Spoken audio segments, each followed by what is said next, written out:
Recording. Perfect. Hello, everyone.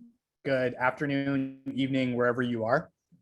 My name is Debnil. I am the policy coach at Lowell High School in San Francisco.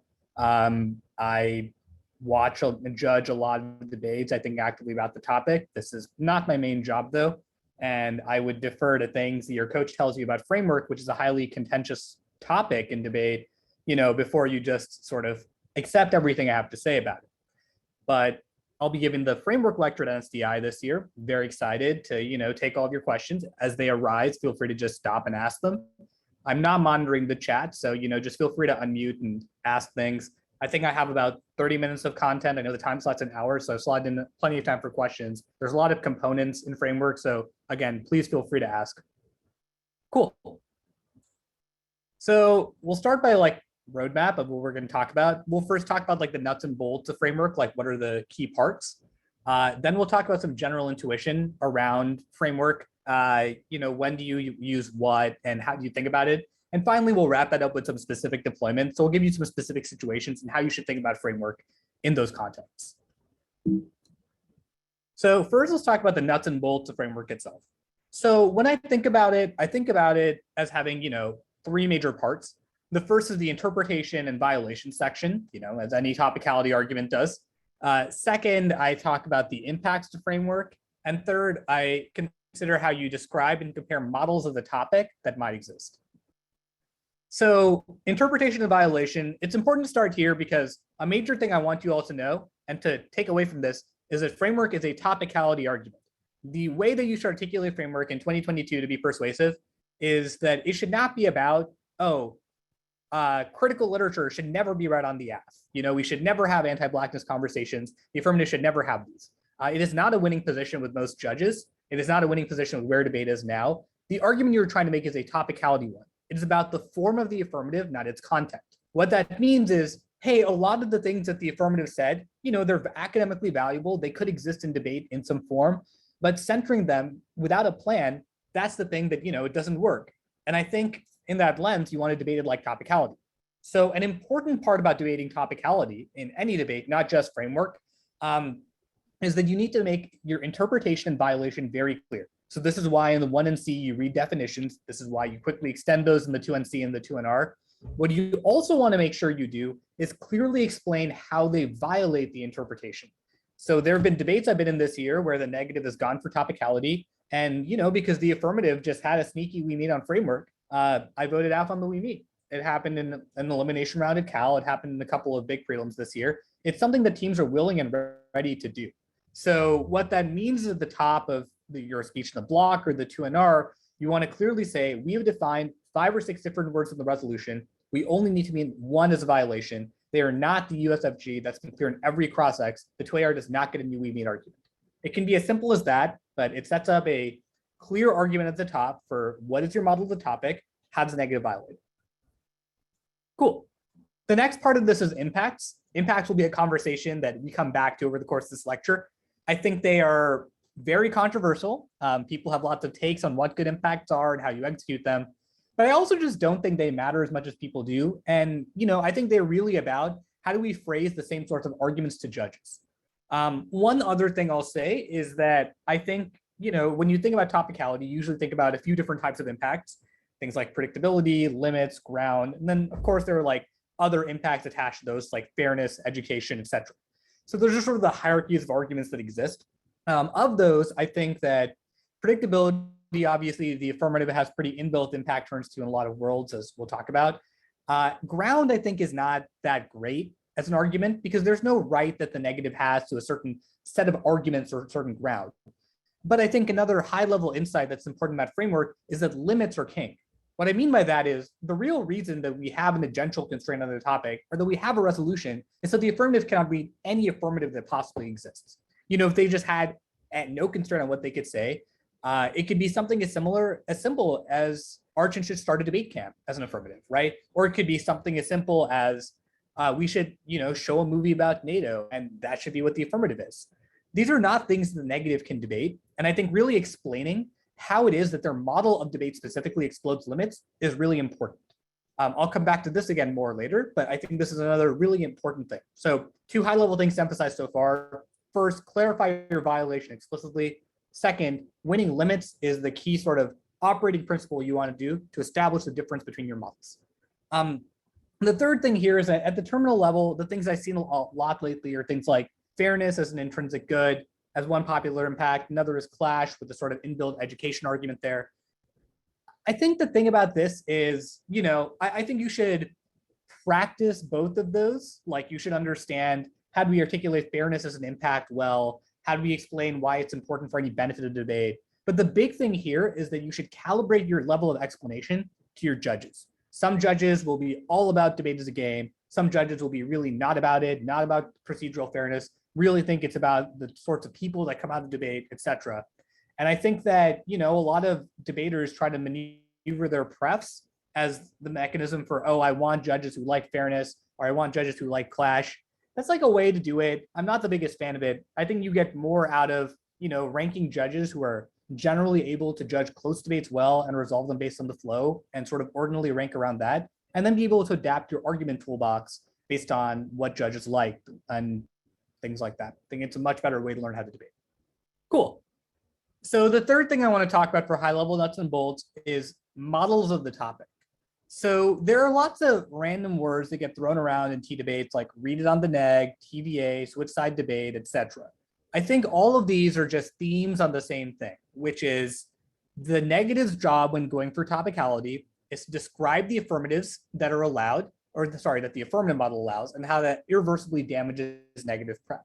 So this connects directly to the conversation we were just having about limits, right? Where, you say because they don't define these words in the resolution, or because they violate these, they allow all these different apps to be read. That is really, really bad.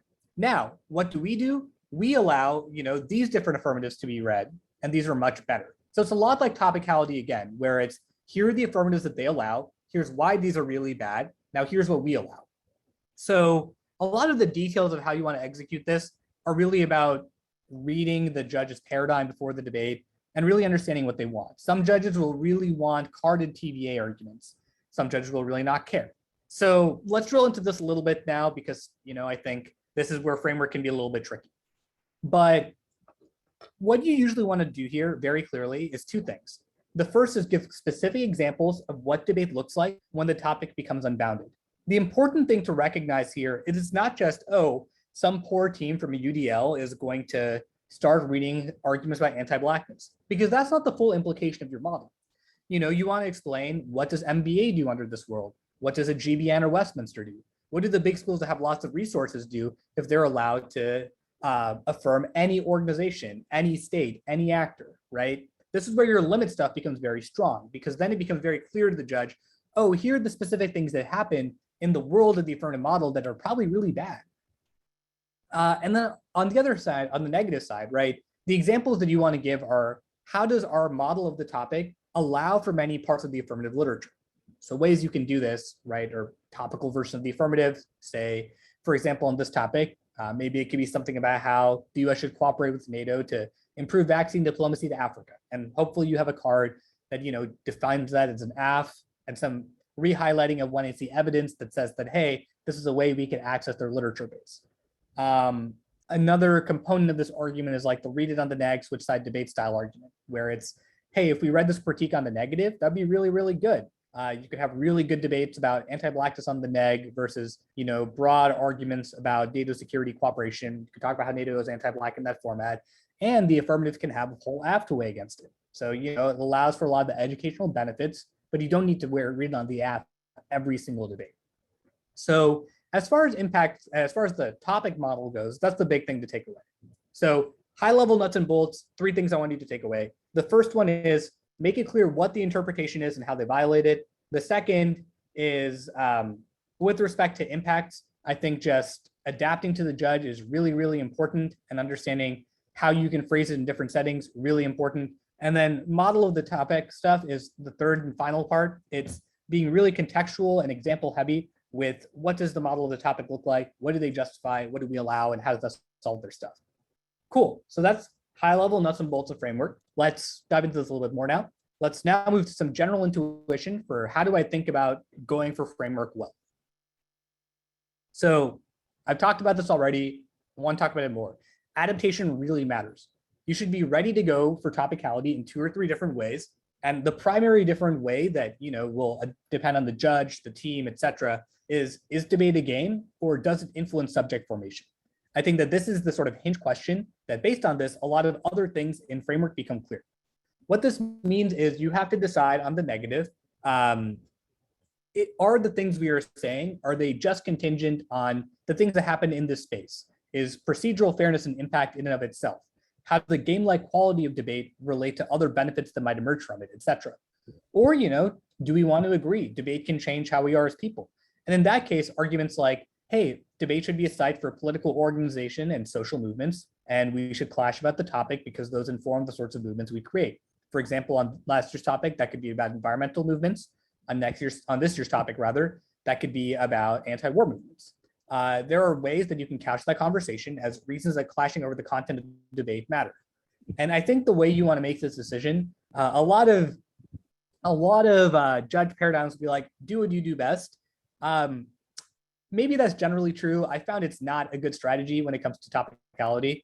I found that the thing that makes the most sense is to be ready to go for it in 2 or 3 different ways and be practiced and able to think about the interactions between topicality and various apps, and then look at the judge paradigms, look at the kind of stuff that they say they like and they say they coach, and pick your impact set and your 1NC accordingly. Maybe your 1NC is the same, but the 2NC impact explanation and how it differs with the app, that stuff really matters. That stuff really should change. Cool. Now, the specific deployment stuff, I'll give you 3 different scenarios that we're going to talk about and how you want to talk about framework in each of those worlds. And as we, delve into that, we can talk a little bit more about how you want to phrase specific arguments in certain ways. So I've generally found that there are 3 sorts of app approaches to framework in 2022. The first is direction of the topic. This is affirmatives that say, yeah, hey, we'll affirm that there is a world in which US cooperation with NATO, that could be good. And the negative can read some arguments about disadvantages based on the endpoint of the topic, but not based on federal action. The second is identity affirmatives that say framework is violent. This is usually those that say the framework has been used to exclude primarily Black, but also Indigenous and other schools of thought.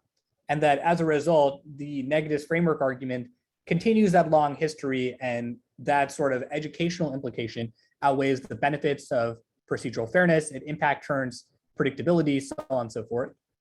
And there are also high theory affirmatives that impact turn framework. So these look a little bit different.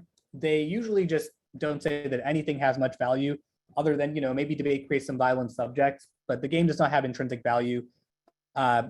Rather, it should just one where people should get to do what they want to do, where creativity and being in a living ecosystem of debate are, things that we should preserve, and that the benefits of creativity outweigh the sort of constraints of fairness. And they're usually heavily drawn upon, pick your dead white man from France in the 1800s. And that's usually the construction of high theory affirmatives now. So I think that each of these are 3 major classes of arguments that you need to know how to think about and how to prepare for. And one thing I want to emphasize again is that this is my take on how you prepare for these debates. Listen to your coach, practice, think about what works for you. But this is generally what I've seen as persuasive, at least in front of me, when you're debating these different types of arguments. So first, direction of the topic. So as a history lesson quickly, this is very popular with chaos in maybe 2014, 15, 16, the sort of first generation of chaos in high school, when people really tried to cut cards about the topic, really make arguments about, the politics and thinking that surrounded, in those days, Latin America policy, ocean policy, surveillance policy. They were really popular then. They're becoming less popular now. And a lot of the reason just because they're not that strategic. So what do I mean by that? I think in terms of topic model choice, I think reading it on the neg and saying TVAs are really persuasive against this form of AF. So for example, right, you can imagine on last year's topic, an AF that said like the endpoint of the AF was, protecting water in some places, right? And then they had like a broad critique of state-run governance, maybe some capitalism stuff mixed in.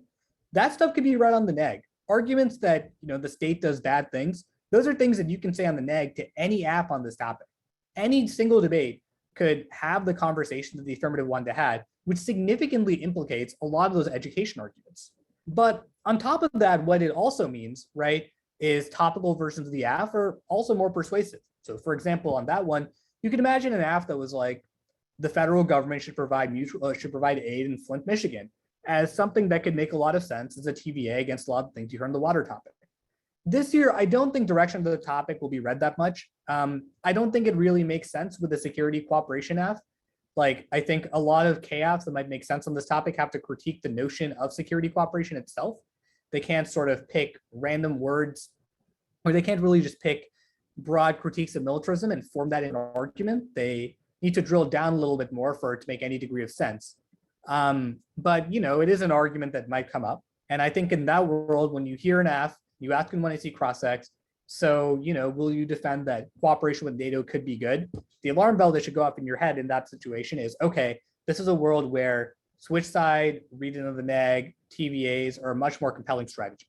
Now, in terms of impact choice, right, I think that the key intuition here is that when they say direction of the topic, right, they are implicitly agreeing that debate in its current form has some value, that arguing on policy outcomes as eventualities could be a good thing. And it's a question of how we get to those policy outcomes. That's usually the argument that they're making.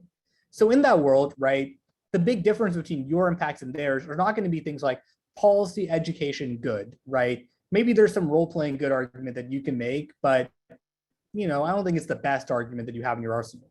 But I think arguments like limits as an internal link to fairness, very good.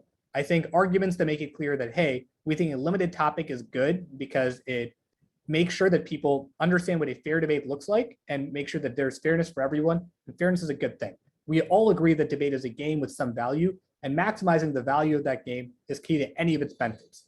It specifically implicates, the specific things that the affirmative wants to prove in X, Y, Z ways.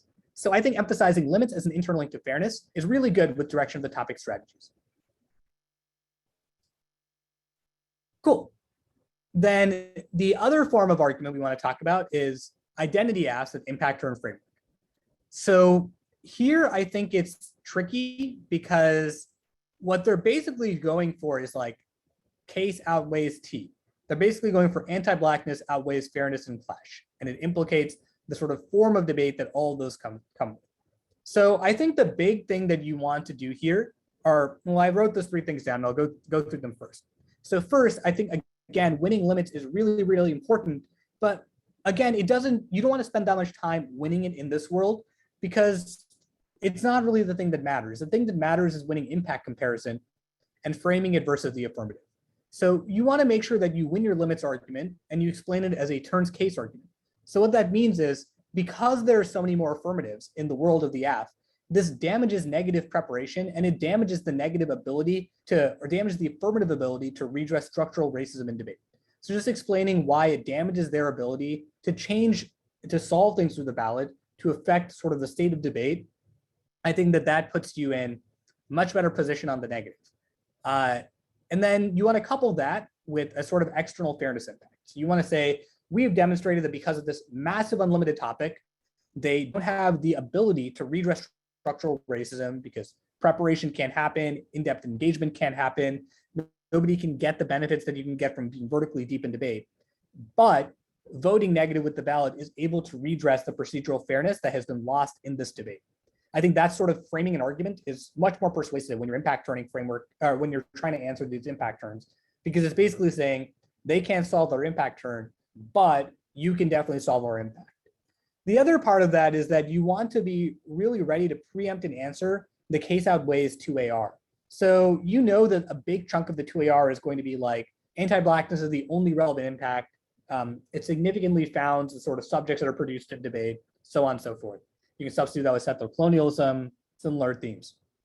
In that world, right, the 2NR needs to go to case, as does the block, and you need to explain why they cannot solve their impact. And you probably also want to answer their impact in some sort of descriptive fashion.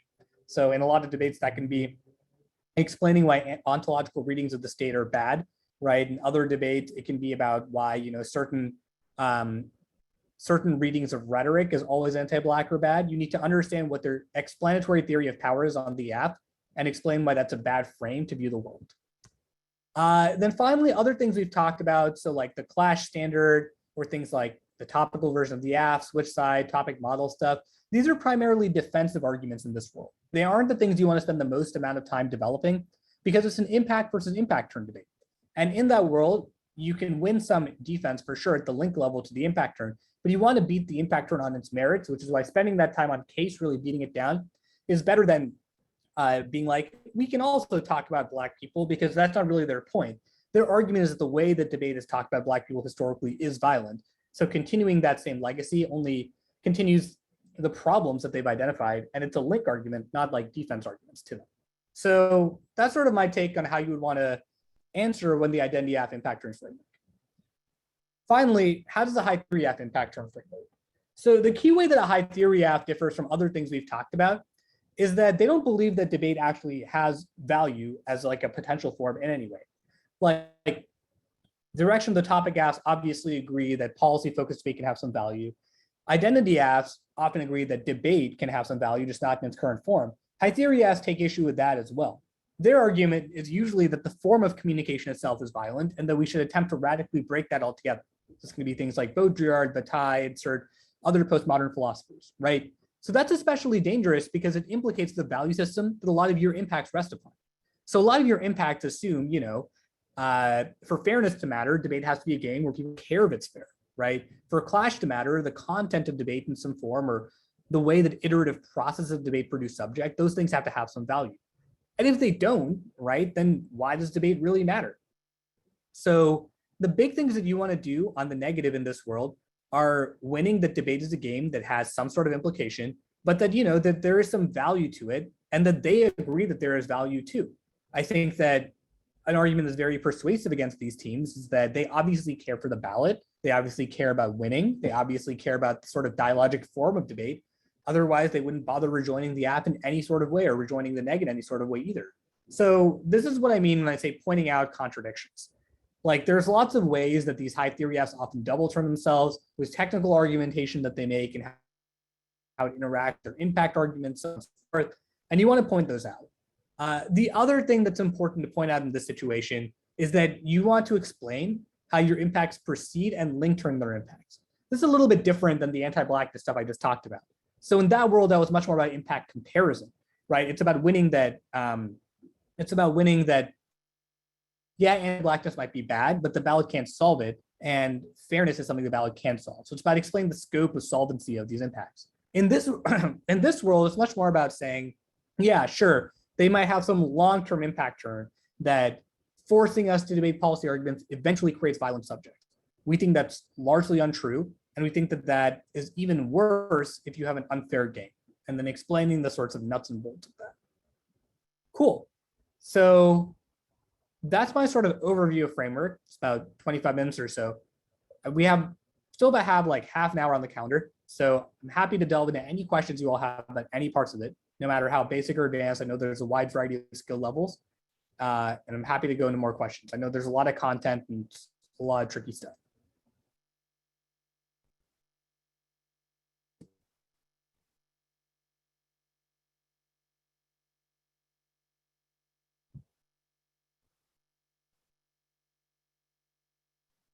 And Arjun, I guess if you have any first questions, that would be good to kick off. We can start there or whatever.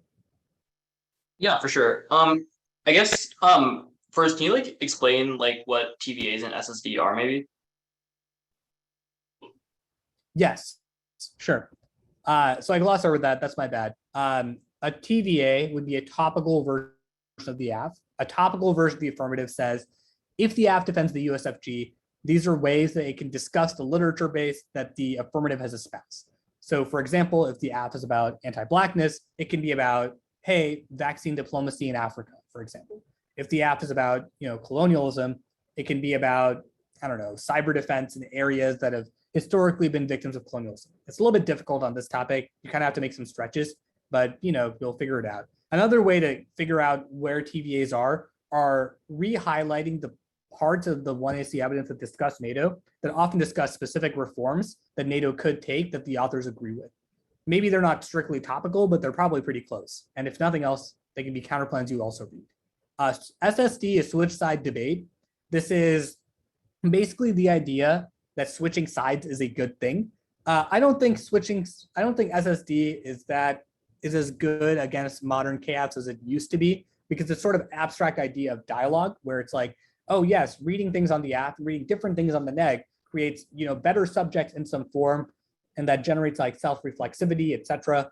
I think that was good in the world where affirmatives cared a lot about being in the direction of the topic, and reframing the way people talk about the topic is like a big argument they made. A lot of the most successful K teams now are just impact turning framework, either as a high theory team or as like an identity team. And in that world, things like switch side debate don't have the same persuasive power for the sort of reasons I just said. These are much more impact versus impact turn debates. So being like, hey, if you were talking about this on both sides, you would have better dialogue, and that would improve your ethical subjects. They'd be like, no, the ethics all around that you are espousing are bad. The ethical framework we have set up is better. That is a strict one-to-one impact comparison that we are ahead of. So yeah, that's my take on TVA and switch side. The other thing I mentioned as well along those lines is read it on the neg. This is kind of what the name implies. It's basically saying that the 1AC could have been a critique against any policy app. And you'll find that this is often true of many apps. But this also has like less defensive power than things like switch side or TVA does, because at best, all that it means is if you took the 1AC and read it as a K, that conversation could be happening in any debate under your model of debate. But it also probably links to a lot of the arguments that the affirmative will make about constricting the form of their content into some certain way is bad. So like being like, oh, you have to read a plan, this is violent, is like an argument that many of them will make. So yeah. Gotcha. Oh, Shame, I think Gray's turn. Do you have a question? Yeah, so on the earlier note you spoke on, where affirmatives being in the direction of the topic might be a difficult angle to take, I've noticed that also seems to be reflected in TVAs, and as a result, teams have sort of been reading some of these sort of like ridiculous sabotage TVAs in which we should donate an unfathomable amount of money to NATO, have it blow up or something like that. And the point of these arguments, insofar as what I've heard, is that they solve the fairness internal links, but in a world where the 2NR is going for fairness and nothing else, nothing about topic education, do you think that offense against a TVA like that, saying that those debates don't produce anything, would still be good? Yeah. Insofar that they still think preserving debate is good for some reason. Is the they here the affirmative or the negative? The negative is read a TVA that says we should donate an unfathomable amount of money. Yep. It will destroy NATO. That's good. Okay. And your question is ask strategy versus that? Well, yeah, they've gone for fairness in the 2NR, extended the TVA. TVA presumably solves fairness. It uses the United States federal government. It interacts with NATO. It's supposed to solve fairness. Got it. I think the answer to ridiculous TVAs like those versions of the sabotage arguments are usually just that this is not an app that anyone would read, which means it cannot be a topical version of the app. The argument, like what I mean by that, right, is like even though it might solve in the debate math sense, the fact that they're proposing ridiculous things, like absolutely unpredictable, no sort of literature base, neg is absolutely boosted, just proves how ridiculous their version of fitting the affirmative under their framework is. Like it proves that there would be no literature base for that argument, right? The negative would almost certainly win on any counterplan in any disad. It would be an absolute crush for the neg in a policy debate. So the point there is just their topical version of the app is a complete loser. It is not one that actually allows the conversation we have, and it would not win a single debate. I think that is a persuasive and underutilized argument against TVAs, which just they are completely non-functional, and it proves that their model of the topic cannot solve their own offense either, because it is not based in legal predictability. It's not based in the sorts of things that regular scholars would propose, right? Which means which takes out a lot of their uniqueness arguments for how they remedy limits or how they provide the negative ground, so on and so forth. They just hugely distorted into unrealistic policy proposals that the negative is also boosted against. Does that answer your question? Yeah, and then on that note, like, if you're in a time crunch, do you think it's more persuasive to sort of take the solvency deficit to solving your own impacts route, or say that they can't solve their own internal links? Obviously, in an ideal world, it'd be both, but if you had to pick and choose, which do you think would be more persuasive? The former. I think just winning your offense matters more than mitigating the other team's offense in these sorts of debates? It's a good question.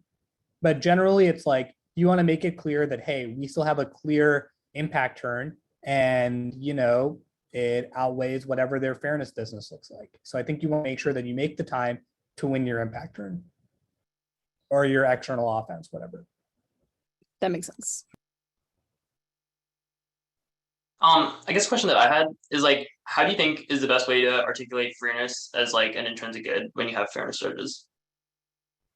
When you have a fairness judge, I Yeah. think in that world, so I think this is part of why adaptation really matters, because I think the threshold of explanation goes down a lot when you have judges who are just receptive to hearing fairness, right? I think the big conceptual arc that you want to win before that is that debate is a game, and that every way in which it can implicate subjectivity stems from its game-like fashion. So that's like axiom number one. Number two, right, is the ways in which debate can influence subject formation do not happen from a single debate. They happen from iteration over the course of the season, as well as incentives for competitive incentives for research, for changing arguments, and for rethinking your minds over the season. So that's the overall conceptual framework, right? So debate is a game, concept like iteration matters. Given that both of those things are true, fairness is the only relevant impact that a single round can solve, right? And losses of procedural fairness, those are things that the ballot certainly can remedy because they designate that the affirmative did not meet the juridical rules of the game, right? And they are also a precondition to any other benefit from debate. So even if you think fairness is not the most persuasive impact overall, every single other benefit from debate stems from it being fair. Absent the loss of equity, all kinds of things happen. The negative would never do research, so any sort of benefits that happen from clashing with the app don't happen. People probably quit because they get overwhelmed. It causes massive burnout, right? Every extrinsic benefit and downside of debate all stems from it being a fair game. But I think you have to first set that argument up with winning that debate is a game, and then second, winning that its benefits come from iteration and competitive incentives. That makes sense. Ryan? So I guess like even if both sides in a framework debate admit that debate is a game, how good is the response that we should still be ethical game players sound for like the affirmative? Yeah. So I think that begs the question of how the affirmative remedies ethics. Like, is your approach more to the direction of the topic one, right? Oh, we could talk about NATO, but talking about NATO ethically matters, right? Or is it one that's like, no, we need to remedy anti-Blackness in this space, because I think that both of those are sort of the thing you're saying, that we should still be ethical decision makers and that matters. But, it does change the approach that the affirmative takes. In the world that's like, we will talk about the topic and we have to reframe politics in some form. You just have to really beat down like possible counterplans and disadvantages, as well as the TVA switch side stuff. And in the world where it's about impact turns, you have to win that, unlimited impact turns are still viable, and that remedying anti-Blackness really, really matters with respect to fairness. Does that answer your question? Yeah, it does. Thank you. Yeah.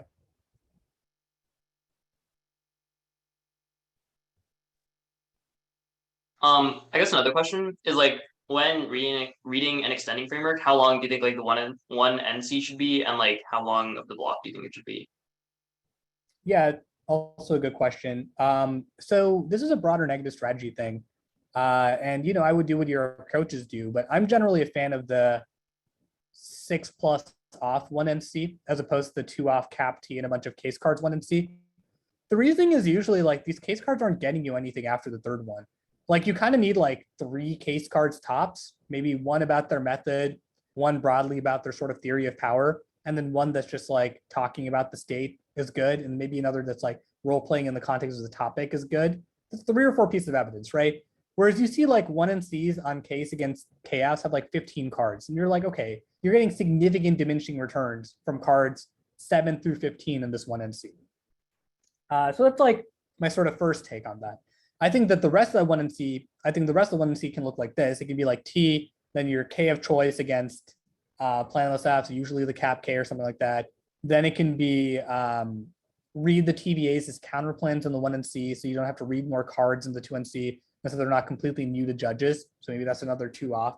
Then you can throw in some kind of a topic disad, so the 2AC can't say, we would have answered the topic disad, right? And then the last couple of things can be pick out normative positions that the 1AC might take. So maybe some piece of evidence in the 1AC says NATO should collapse, right? Then read like a NATO collapse bad disad or something like that. Now, most of this is not going to make it into the block, right? Odds are you'll pick like T, extending your case arguments, and then maybe, one of these other substantive positions. But it's significant time pressure on the 2AC, right? Because instead of them just getting to give like the 2-off cap and T 2AC that they've practiced like 15 to 20 times, right? That they know exactly how to do. Now they have to, think about all these new positions. They have to think, what is the rest of the stuff in this 1C and how do I answer it, right?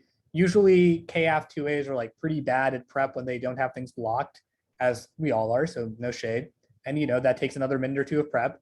And then they usually end up spending 3-ish minutes on all those other positions combined, 3 to 3:30. So that ends up in that world, right? Framework is usually 2 to 2:30, maybe 3 minutes. And in that world, my general rule of thumb with this is you probably want to spend twice as much time in the block as the 2AC spent on topicality.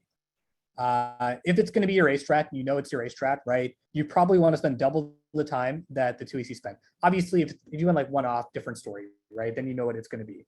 But in the world, there was a many off situation.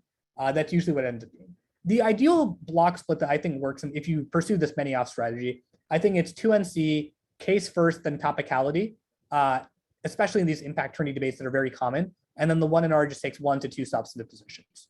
I think the reason that this is strategic is because it puts time pressure on the 1AR. The 1AR can't just read the blocks they're used to. It keeps substance alive, which is very handy for you on the negative. And it also just gives the affirmative, it makes the affirmative hard. It makes the 2AC really hard. It makes it so that there's more stuff you have to do and cover. Yeah. Arch, does that answer your question? I know there's like probably follow-ups from that, so I'm happy to delve into those. Yeah, for sure. That definitely answers my question. One follow-up that I had actually is that you said case and then T. Is there a particular reason why? Yeah, because I think a lot of the conversation you have on T makes a lot of sense when it's grounded in case. So arguments I would extend on case are like presumption, a theory of power argument, a state reform good argument, right? A lot of these provide the conceptual framework for a lot of the content-based discussion that you have on T. Like in a lot of ways, the things you say, for example, when you explain TVA, switch side, etc., those are just extensions of the idea that state reform can be good, that there's no way to evaluate a KF, right? And that like these are not like immutable arguments about the state. I think the other reason that that's helpful is because I think the easiest way the negative loses this debate is by undercovering the AF, and this just makes sure you don't do that. That makes sense. Does anyone else have any questions? I could probably.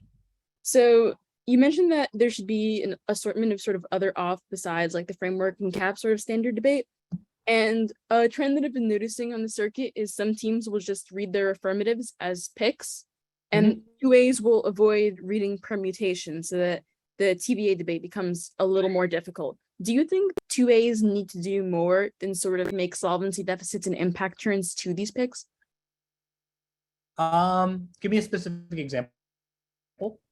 Well, the affirmative would be a criticism of NATO security cooperation, just like a blanket one. And then the 1NC would be like, we endorse the affirmative in all scenarios except, I don't know, offensive cyber operations because X, Y, Z impact. Yeah. So I think this is a good question. I think if the affirmative is written correctly, right, the critique that you should have of NATO security cooperation should almost certainly apply. And I think the other argument that you would make is that at a substantive level, right, for them to continue offensive cyber operations means that the NATO security apparatus still exists, right? And I think that's generally true on most topics, because really the thing that your authors are criticizing is the sort of bureaucratic politics that exists around it, the way that politics makes decisions, how that like ends up not involving or damaging certain affected groups. The decision makers, the policymakers, the policy thinkers that are surrounding those situations stay the same in the world of the PIC. The world of the PIC does not disband NATO.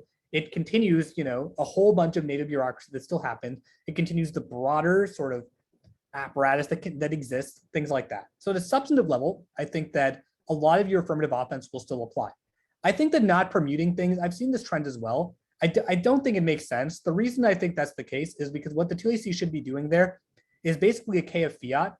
The 2AC should basically be saying that every part of the 1AC has critiqued the notion of role playing, right? But insofar as we don't, there are worlds in which you can accept our sort of broad critique of fiat as things that we as individuals should engage in and focus our politics around, and still accept somewhere out there the USFG could be doing these good things, just that we don't have decision-making power over it. So I think that is the justification for interpretation that makes sense, coupled with some sort of K of fiat broadly, where it's like, yeah, the sort of thought experiment that you have proposed in the negative, like a perm do each style argument, that's something the negative could say, but it doesn't disprove our critique of how we should prioritize things in debate itself. Okay. The other thing I would add to that is, in that world, what people don't do enough, and they should, is read a reps K of the net benefit to the pick. Like, read a reason that the way that they've also portrayed the net benefit to like continuing offensive cyber operations being good is the same sort of logic of violence that you've criticized. That makes sense. I just on the particulars, you framed it as maybe like a perm do each. I'm wondering if you thought that was the most persuasive functional way to frame the perm. Maybe. I don't think there's a huge benefit between these things, right? Ultimately, the argument you're making with a permutation is, let's say you endorse the affirmative, and let's say you think about the counterplan. The counterplan doesn't really trade off with the reasons we think the affirmative is good. Does that make sense? That can be a perm do each phrasing, that can be a perm do both phrasing. But in either world, right, like it comes down to a pretty similar concept. Okay, and so do you think when articulating that, you should make it more of a competition theory thing, or make it more substantively on like the reps K argument? Well, I think the reps K argument is separate. Like, I think the reps K argument is an argument about the net benefit. But I think that the ways that you can phrase it are either a competition argument. It should be a competition argument with the fiat K built in, if that makes sense. It should be a competition argument with an argument about how only constraining our politics to fiat and USFG action is bad. That makes sense.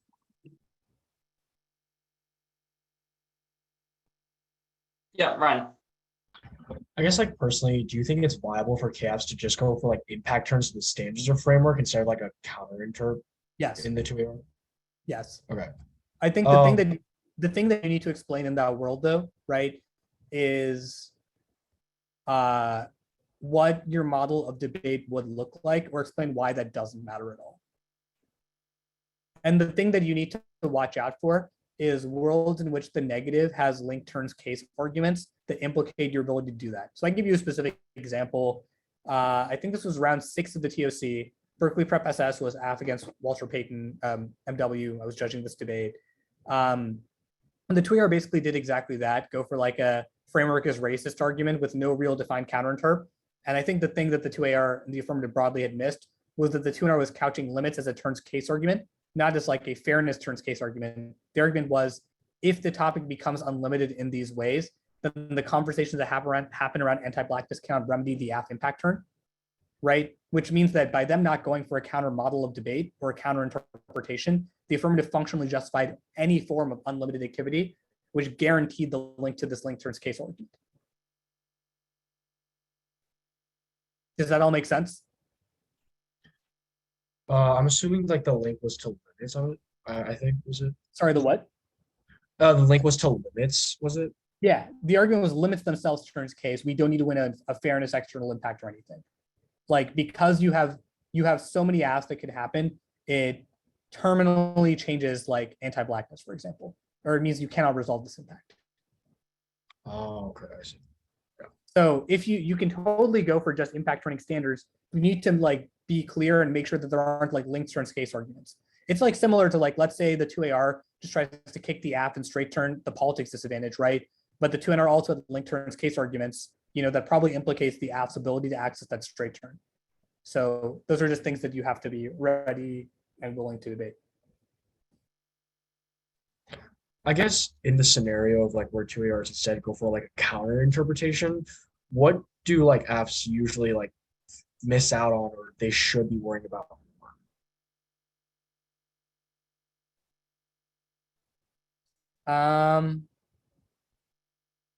Fs normally miss out on describing their model of debate and how you affirm the topic.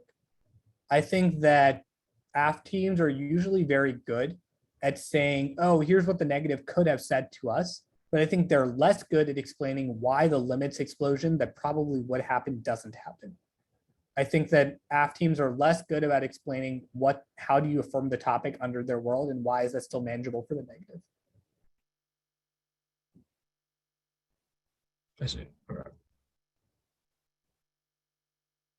Good questions. Yeah. Cool.